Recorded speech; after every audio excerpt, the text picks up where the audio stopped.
La lionne gisait déjà dans les hautes herbes lorsque la première hyène apparut.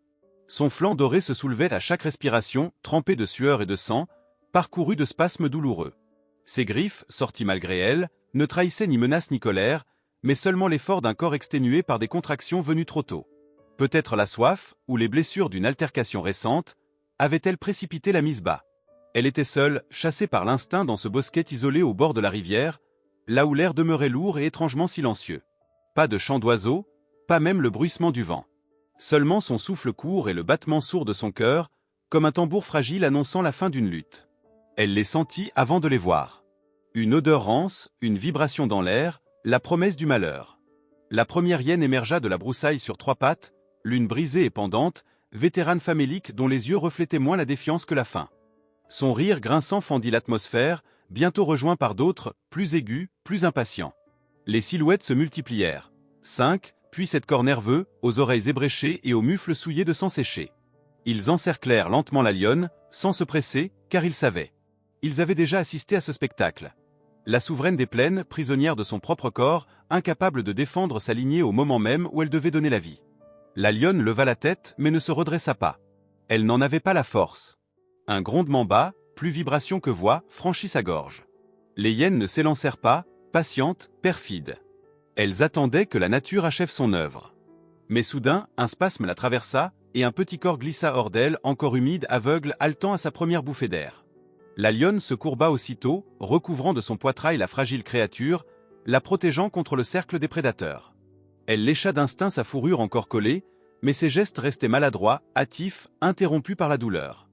La matriarche hyène tenta la première attaque, non contre la mère, mais contre le placenta encore tiède.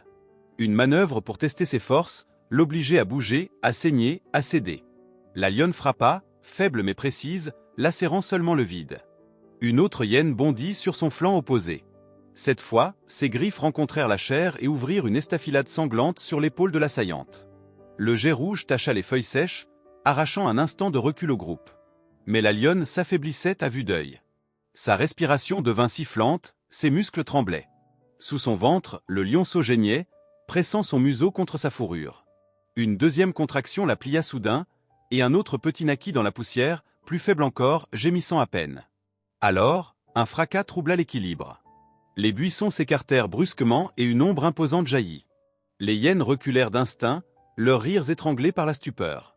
Ce n'était ni lion ni buffle, mais un colosse étranger aux plaines arides. Un gorille à dos argenté, gigantesque, la poitrine bombée, les bras lourds de puissance. Son pelage noir était strié de poussière, ses yeux brillaient d'une intelligence farouche. Son souffle grave emplissait l'espace comme une menace silencieuse, et sa simple présence semblait redessiner l'équilibre des forces. Il ne rugit pas. Il ne chargea pas. Il avança seulement, 3 pas lents, solennels, et le cercle des hyènes se disloqua. L'une aboya de frustration, une autre s'enfuit aussitôt, queue basse. Les autres hésitèrent, crachèrent, puis reculaient encore. Le gorille demeurait debout, calme, comme un rempart muet. Son dos massif se dressait entre la lionne et la meute, formant une muraille vivante. La lionne, haletante, le fixait des yeux grands ouverts, incrédule. Entre ses pattes, ses 2 petits s'agitaient faiblement, l'un cherchant à téter, l'autre tremblant sans force. Le ciel, jusque-là immobile, vibra soudain d'un roulement lointain. Le tonnerre, grave et profond, accompagna la scène comme une annonce funeste.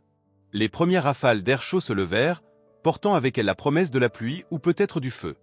La lionne ne bougeait presque plus, son corps vidé, ses forces consumées. Ses oreilles frémissaient à chaque craquement des herbes. Le gorille s'accroupit alors, dos tourné vers elle, immobile comme une sentinelle. Ses bras reposaient sur ses genoux, mais chaque muscle demeurait prêt, vibrant de tension contenue. Les hyènes rôdaient encore dans l'ombre, leur silhouette glissant d'un buisson à l'autre, mais leur audace s'était brisée. La nuit approchait pourtant, et avec elle, de nouvelles menaces. La lionne tenta de lever la tête, retomba. Ses yeux rencontrèrent de nouveau ceux du géant noir. Une étrange reconnaissance passa dans ce silence. 2 créatures que tout opposait, réunies par l'urgence d'un même instant. Elle resserra son corps autour de ses petits, tremblante, tandis que le gorille, imperturbable, scrutait l'obscurité. Ni protecteur ni ennemi, il était là figé comme s'il avait compris que la survie d'un monde fragile dépendait de sa simple immobilité. Le tonnerre roula une seconde fois plus proche, faisant vibrer la terre sèche sous le corps tremblant de la lionne. Elle ne réagit presque plus, hormis un sursaut de muscles lorsqu'elle resserra ses flancs autour des lionceaux. Le plus robuste poussait de faibles cris, cherchant à téter, tandis que le second, né à demi dans le sang et la poussière, respirait par saccades, comme si le monde lui pesait déjà trop lourd. La mère lécha distraitement sa fourrure, mais chaque mouvement lui coûtait, et sa langue retombait vite, alourdie de fatigue. Autour d'elle, le silence s'était épaissi. Les hyènes, encore visibles entre les buissons, ne s'étaient pas vraiment éloignées. Elles tournaient à distance, silhouette basse, éclat de dents par instant. Leur faim ne s'éteindrait pas, et la nuit leur donnerait courage. Pourtant, elles n'osaient franchir le cercle invisible tracé par le gorille. Assis en avant, ses larges épaules découpées contre le ciel crépusculaire, il veillait. Ses bras puissants reposaient sur ses genoux, ses yeux noirs glissaient lentement de gauche à droite, sondant les ombres. Chaque fois qu'un craquement retentissait, son oreille tressaillait. Mais il ne bougeait pas davantage, statue vivante, présence insaisissable. La lionne essaya de relever la tête. Sa nuque se raidit, puis céda. Elle ferma les yeux, les rouvrit à moitié. Dans ce mouvement incertain, elle croisa enfin le regard du gorille. Ce n'était pas celui d'un rival. Pas celui d'un chasseur. Il y avait, dans la fixité de ce visage sombre, une forme d'attention brute, une patience étrangère à la brutalité ordinaire des savanes. Pendant quelques instants, elle oublia la douleur. Elle se contenta de respirer, encore, auprès de cette silhouette improbable qui tenait les ténèbres à distance. Puis un bruit nouveau s'éleva. Non pas le rire brisé des hyènes, ni le roulement du tonnerre. Mais un bruissement lent, comme une masse hésitant dans les herbes. L'odeur arriva la première, âcre, indéfinissable, un mélange de terre humide et de sang séché. Le gorille se redressa d'un quart, sa cage thoracique gonflant sous le souffle. Ses doigts, auparavant détendus, se refermèrent sur un caillou poli. Il ne se leva pas, mais l'inflexion de ses épaules trahissait une alerte. Les buissons remuèrent. Une silhouette se découpa, plus petite, plus nerveuse. Un jeune babouin surgit, mal assuré, l'avant-bras gauche plaqué contre sa poitrine. Il boitait, les lèvres tremblantes, le museau taché de baies écrasées ou de sang, difficile à dire. À la vue du gorille, il s'arrêta net, immobile, les yeux agrandis par la crainte. Le silence dura, lourd comme la chaleur. Puis un faible grognement lui échappa, plus plainte que menace. Le gorille ne répondit pas. Le babouin, hésitant, se laissa glisser contre le tronc d'un maigre marula. Il s'y assit, queue repliée, jetant des regards nerveux vers la lionne et ses petits. Ses doigts, malgré la douleur, se mirent à toiletter machinalement son bras meurtri, dans un geste ancestral de réconfort. La lionne, elle, n'accordait qu'une attention distraite à ce nouvel arrivant. Ses forces s'épuisaient. Elle concentra ses maigres gestes sur ses petits, rapprochant le plus vigoureux de ses mamelles, laissant le second là où il gisait, haletant, si faible qu'il semblait appartenir déjà au silence. Son ventre se soulevait et retombait, lourdement, comme si chaque respiration arrachait un peu plus de vie. Elle laissa échapper un grondement sourd, guttural, sans menace, l'aveu d'une mère impuissante devant ses instincts. C'est alors que le gorille tourna la tête. Pour la première fois depuis son apparition, il regarda la lionne en face. Son mouvement fut lent, calculé. Leurs yeux se rencontrèrent, et il n'y eut ni défi ni peur. Plutôt une reconnaissance, quelque chose de plus ancien que les espèces. Dans la pénombre naissante, ce bref échange ressemblait à la résurgence d'un souvenir gravé dans la terre, comme si deux lignées, séparées depuis l'origine, se reconnaissaient enfin. Mais le répit fut court. Une autre rumeur monta du côté du vent. Le babouin se redressa, hérissé. Le gorille fit pivoter légèrement sa tête, narines dilatées. Ce qui approchait ne ressemblait pas aux hyènes. Le sol vibrait à peine, mais d'une manière différente, glissante, fluide. La lionne redressa ses oreilles, le poil hérissé le long de son échine. Et soudain, la forme se révéla, une panthère efflanquée, presque spectrale, surgit de l'ombre. Son pelage tacheté se confondait avec la végétation, ses pas étaient si doux qu'ils ne brisaient pas les herbes. Deux jeunes, ses petits, la suivaient d'un pas incertain. Elle ne bondit pas. Elle ne rugit pas. Ses yeux ambrés se posèrent sur le groupe. Le gorille, la lionne couchée, les lionceaux, le babouin blessé. Elle s'arrêta, observant un moment. Puis, dans un geste presque imperceptible, elle inclina la tête vers la lionne. Non pas soumission, mais reconnaissance muette. Comme si elle acceptait l'inviolable loi des mers. Elle tourna alors les talons, et ses petits la suivirent dans le couvert sans bruit. Un calme étrange retomba. La lionne, épuisée, ferma un instant les yeux. Le babouin, perplexe, fixait encore la direction où la panthère avait disparu. Mais déjà un autre parfum s'insinuait, plus inquiétant, celui de la cendre, faible mais croissant. Le vent changeait. Le gorille inspira profondément. Ses yeux se plissèrent. Au loin, derrière les crêtes, la forêt étouffait sous une menace que nul prédateur ne pouvait contenir. La nuit s'installait, pas d'un coup, mais comme une marée lente qui engloutit les couleurs une à une. La lionne, recroquevillée, ne distinguait plus la lisière du ciel que comme une ligne orange, un fil incandescent sur l'horizon. Ses flancs se soulevaient faiblement, de plus en plus espacés, et ses paupières s'alourdissaient. Le plus fort des lionceaux se serrait contre son ventre, griffonnant sa peau tendre de ses minuscules griffes, mais le second demeurait immobile, à peine animé d'un souffle irrégulier. La mère le couvait encore, mais ses gestes devenaient mécaniques, presque inconscients, dictés par un instinct qui luttait contre l'inévitable. Le gorille, lui, ne bougeait pas. Sa silhouette massive se dessinait dans la lueur décroissante, assise, stable, face aux ténèbres. Chaque muscle semblait taillé dans la roche, chaque souffle mesuré. Les hyènes n'avaient pas osé revenir, mais leur ricanement résonnait à distance, comme des promesses suspendues. Plus loin encore, un hibou passa, ailes ouvertes, sans un bruit, ajoutant au décor une gravité funèbre. Le babouin blessé demeurait tapis sous le marula, observant par intervalles, ses doigts nerveux parcourant la plaie de son bras. Sa respiration sifflante trahissait la douleur, mais ses yeux fixaient surtout le lionceau qui luttait pour vivre, comme si lui aussi comprenait qu'il assistait à un basculement. Puis un bruit nouveau déchira l'air. Pas un cri, pas un rugissement. Un craquement sec, répété, comme si la forêt brisait ses propres os. Le vent s'engouffra dans le vallon, chargé d'une odeur âpre, la fumée. Au début fine, presque imperceptible, elle devint rapidement plus dense, glissant entre les branches comme une brume lourde. Le gorille redressa le menton, narines dilatées. Ses yeux sombres se fixèrent vers l'est, là où le ciel s'illuminait déjà d'un halo orange, annonçant l'incendie. Au loin, de petites étincelles brillaient dans les herbes, avalant la nuit. La lionne dressa faiblement les oreilles. Elle voulut se lever, mais ses pattes tremblèrent, et son corps retomba dans la poussière. Un grognement rauque lui échappa, étouffé par la douleur. Ses yeux, pourtant, se posèrent encore sur ses petits. Elle lécha le museau du plus robuste, l'attirant contre elle. Le second, elle ne l'effleura même plus, elle savait. Son souffle s'amenuisait, déjà presque absent, ses pattes minuscules retombant mollement sur la terre. La mère poussa un râle, ni plainte ni colère, mais comme une résignation. Le gorille se leva. Ce simple geste bouleversa la clairière. Ses épaules se déployèrent, immenses, et ses bras pendaient comme des colonnes noires. Il avança de quelques pas, puis s'arrêta, face à la lionne. Elle redressa la tête, ses yeux épuisés brillant d'un éclat qui n'était plus que de volonté. Entre ses pattes, le lionceau vigoureux se tortillait, cherchant une chaleur plus constante que celle d'un corps mourant. Le gorille s'agenouilla, lentement, comme pour ne pas troubler l'air. Son bras s'étendit, massif, et pourtant incroyablement mesuré. Un instant, la lionne hésita. Elle sortit les griffes, mais son geste resta suspendu. Puis, dans un mouvement à peine perceptible, elle roula son petit vers l'avant, le déposant à la frontière entre ses pattes et celle du colosse. Son regard s'ancrant dans celui du gorille, elle souffla une dernière fois, comme pour sceller un pacte. Elle ne pouvait plus protéger. Elle confiait. Le gorille referma doucement sa main autour du lionceau, l'enfermant dans une paume chaude et rugueuse. L'animal minuscule se tassa contre la fourrure sombre, cherchant déjà refuge. Aucun cri, seulement un souffle ténu. Le gorille le ramena contre sa poitrine, le blottissant sous l'épaisseur de son torse. Derrière lui, le feu gagnait du terrain. Les branches craquaient, éclatant en étincelles invisibles, et le vent charriant la cendre commençait à piquer les yeux. Le babouin, pétrifié, voyait la scène comme une vision sacrée. La force adoptant la fragilité, l'impossible se réalisant devant lui. La lionne, épuisée, se laissa retomber.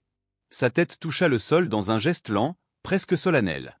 Elle resserra une dernière fois son corps autour du petit qui n'avait pas survécu.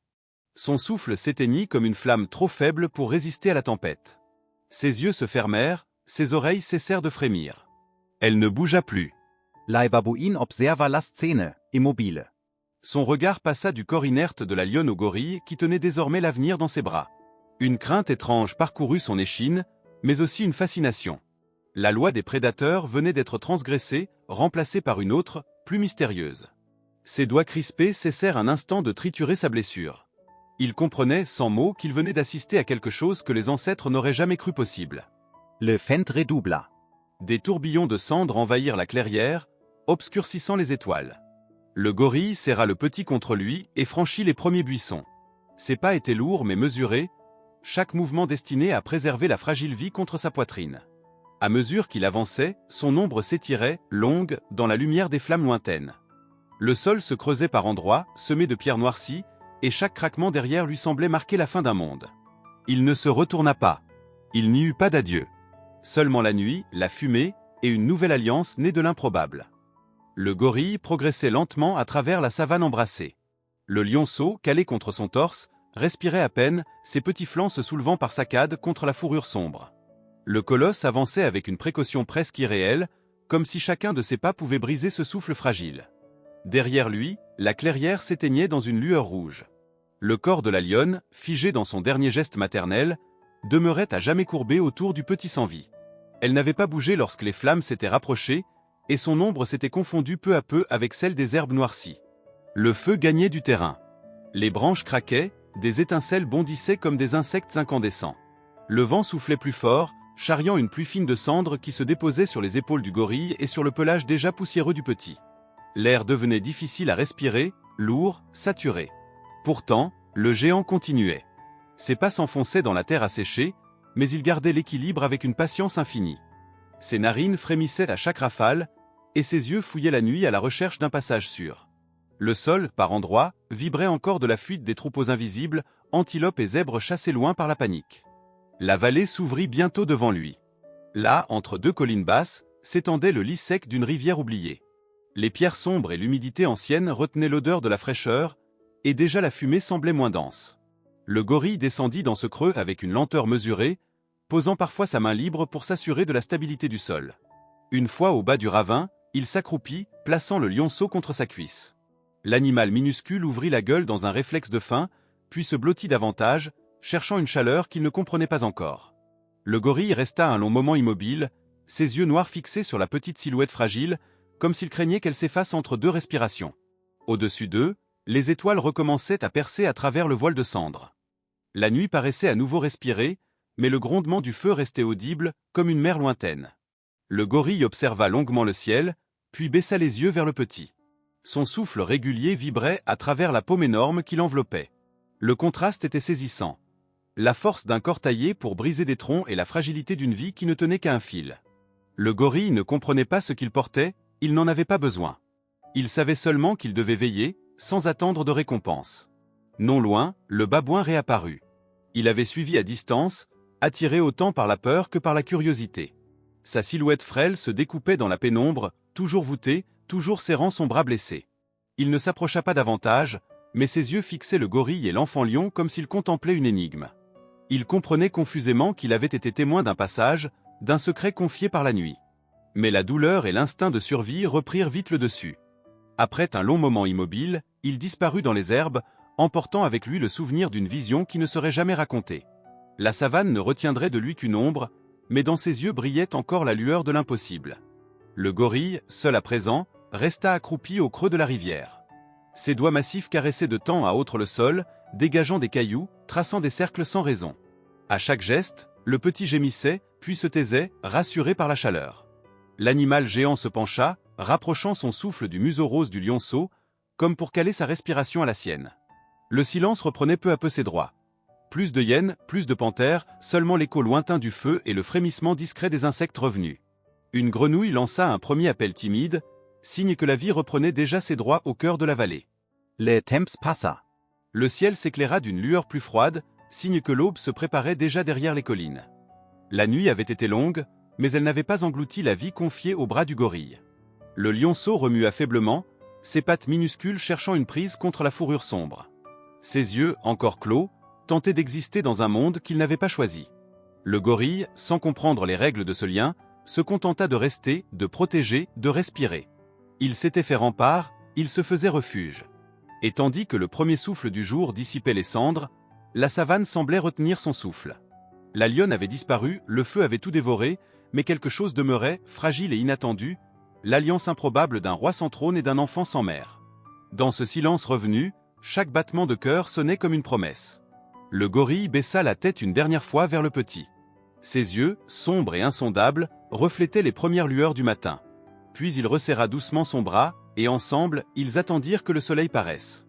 La lumière du jour viendrait, et avec elle, l'histoire commencerait vraiment, une histoire que nul ne pourrait deviner, née d'un feu, d'une mort et d'un miracle.